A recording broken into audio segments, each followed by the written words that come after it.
Kamenica. Fillimisht edhe njerë faleminderit për mundësinë. Kamenica, si që dim gjithë, ka shpërngullit madhe popullsisë e që duhet vëmendje dhe investime strategjike konkrete.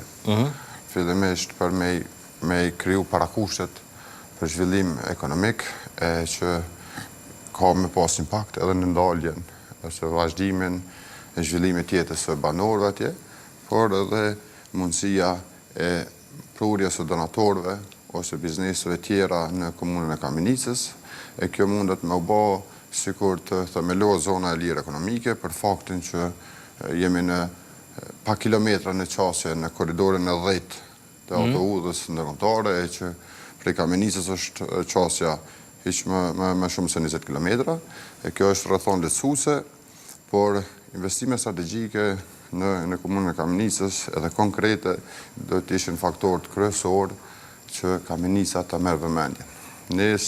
Kjo është ndërtyrët kryesore? Po. Për faktin ne si Kamenicë, për na zhvillimin ekonomik kryesisht po flas, e bazojmë në dy shtylla, në bujqësi dhe në zhvillimin të turizmit malor. Duke di që 60% e territorit të komunës Kamenicës është kodrinore malore, por që për te infrastrukturës rrugore, atje këta banorët që do të ta kenë mbështetjen tonë për elektrizimin ose furnizimin me energji elektrike të këtyre zona për zhvillim të bujqësisë, por edhe të turizmit malor, e që është investim konkret strategjik për këtë punë. Mandej neve në vazhdimsi e kemi ndarjen, sikur territori jonë e ndan popullsinë paka shumë 6-4, 60% me 40, e që premtimi ose kryesorja jona se platformën tonë që kemë, është ndërtimi një korridorit të afërt, një rrugë ku i lidh fshatrat e Kamenicës, prej fshatit Mosqever, Rogan e Hodonoc, Karaqev, i lidh në komunikim me qendrën e qytetit hiç më shumë se 10 minuta.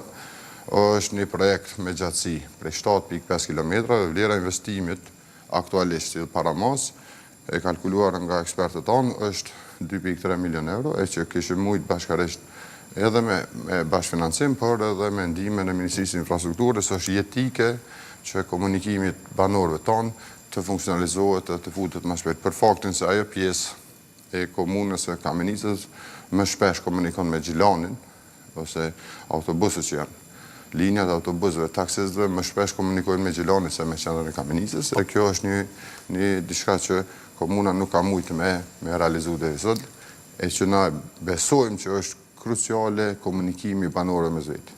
Mirë, flasim tani në sektor për sektor, zoti Jakupi, e duat ndalem fillimisht të çështjet më elementare, kruciale, siç është uji i pijshëm, ka qenë problematik e përhershme edhe në Kamenicë apo jo? Po. Si që dini, në shtetet rajonit, mas pakti shtëreshra atmosferike ka